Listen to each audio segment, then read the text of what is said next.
The hot action continues. We've seen our share of disasters. How about near misses? Like this nice bit of driving done by Donnie Van Loo in the Magnum Force while he was qualifying for the RCA Dome competition. Heads up driving. Then you got old Colt Cobra. Did a nice wheel stand on this qualifying shot at Lima, Ohio. Driver having his hands full though, trying to get it woed. It won't stop till you get all four on the ground, Colt. But the old snake had his hands full against Kurt Dabney, one of the strongest independents on the circuit in a vehicle that goes by the name of Overkill. This is exactly what I mean.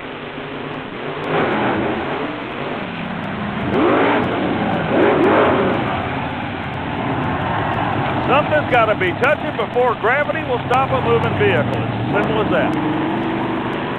Colt gives us the Fang sign. He's okay. Cameraman had a good shot of it. But we're going to show you one more time what these two guys can do when they line up head-to-head. Neither one of them was going to blink. Cobra had his chassis set up loose on the right of your screen. He noses in now. Dabney lands a little bit square. Colt Cobra noses. Now he is in trouble. Remember, one of those big four tires must be touching the ground. He can't get them on the ground, thus he can't apply the brakes.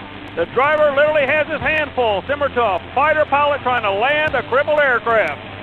But finally, he does have all four corners touching. Applies the brake, and it looks like he's going to get it woed just in time. Some heads-up driving by the Colt Cobra out of Colorado.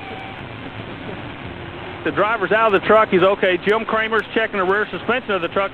But we're going to take you around it to show you what's unique down here. At the very end of the track, they had a bunch of poles. Well, the driver, trying to get the truck shut out, actually got into the poles. You notice a lot of axles. First of all, you okay, Cole? Ride, heck of a ride. Yeah, it was a heck of a ride. We've been having some suspension, not problems, but we've been working on them. We knew we had to race. We had to come out. We had to give it everything we had. And going against somebody like Overkill, you saw the passes he put down earlier today. We knew we couldn't back out of it. I'm fine. All the safety equipment worked flawlessly. As far as we can tell, the truck's not hurt. We're going to be back next round. Let me ask you a question. We've been watching you on the top end of the track. You are getting your neck wrung every time this truck lands. I mean, your head is really ripping around in there. Does that bother your neck at all? Snakes don't have necks. Ooh, I guess he shows me, gives me the old Fang sign. You know, that cockiness, if you will, is what really makes him a crowd favorite. Speaking of crowd favorites, look who's coming out now. Kurt Dabney. Boy, if we could write a book about this guy in Lima, Ohio. 93 completely flipped the truck, demolished it. Finished 94 in an upswing. This is the first shot in 1995 on a brand new vehicle. This year for him, they spent the winter rebuilding. Let's see if it worked out for him. Good start. No Man's Land settles down. What does it land like? Oh, he's in trouble. Dabney high sides it at Lima one more time. He has a jinx in the left lane at Lima, Ohio, believe me. Dabney's okay. The safety crew got out there to him. He walks away from the truck just thinking, man, there's a black cloud hanging over me. The big 10,000-pound monster truck rolls back right on his feet. But a lot of work stands in front of these guys. The truck is controlled by a four-link suspension system, and the bottom link bars on the rear axle failed.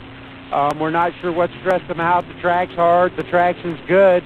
And right now, at this point, we're trying to decide what it's going to take to repair the truck. We had a lot of ground speed, and it didn't bleed the speed off very quick. You know, the first flip felt like it picked the speed up, and it didn't bleed the speed off till right to the last second. The replay comes up. I want you to look right in front of the rear wheel. You'll see where the problem comes. When it lands, you'll see a bar drop down. That's the four-link bar, and that's exactly what the name implies. There's four bars holding the rear suspension to the truck. At this point, it takes impact and it breaks. You can see it hanging down. Right now, he is just along for the ride because he has no control whatsoever over this monster. Overkill lands on his lid. The driver's okay, and Dabney trying to turn his luck around. Not going to do it here. But with a little help from his friends and everybody pitching in to help, we did get a chance to see more of him later on in the year. Now, everybody knows Bigfoot. Or do you? Look at the nose on the Bigfoot truck. This was the unveiling of the new F50 body style, F-150 body style by Ford. And Eric Meager really laid down a shot. The chassis was loose, but what he really wound up doing was tagging a wall at the RCA Dome.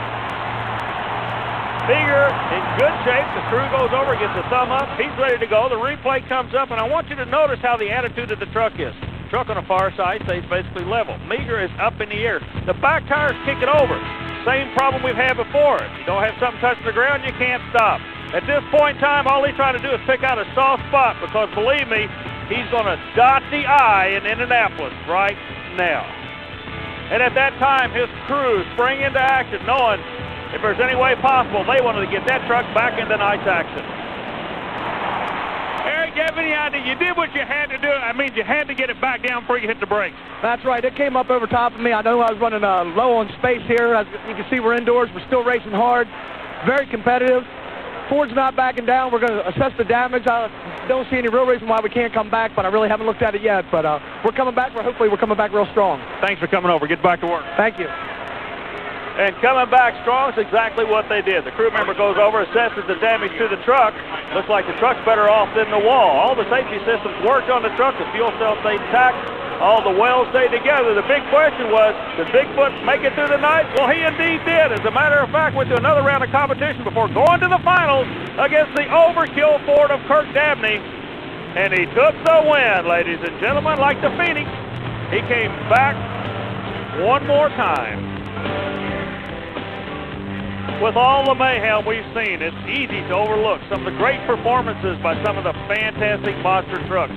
You know, people call them the sumo wrestlers of the motorsporting world, and not a day goes by they won't fight you at the drop of a hat.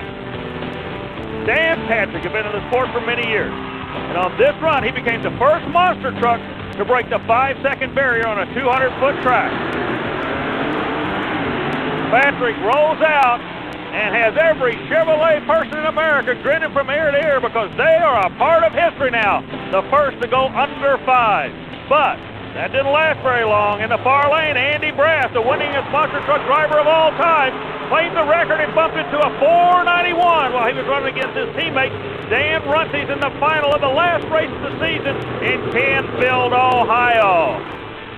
Meanwhile, the opening event in Lima, Ohio the following year, Runtie bumped it to a 484. They've got them flying at 10,000 pounds, but the Dodge boys were not to be outdone. Fred Schaefer bumps that 484 in the second round, national record, to a 471, and in the semifinals bumps it to a 464. Now, all manufacturers can say they shared in the national ET milestone. So as the monster trucks continue to fly, and the also mud races go quicker and quicker and wilder, and what can we say about this tough truck competition where your neighbor can be a hero? We want to thank everybody that makes it possible. Yeah, the firemen that come to our aid so many times, the EMTs that work diligently with us, the record crews, the track personnel, everybody who's worked so hard to make these events as good as they are. Event personnel, you're to be commended for doing a great job because we know we need these people whenever we're going to shake, battle, and roll.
What's the best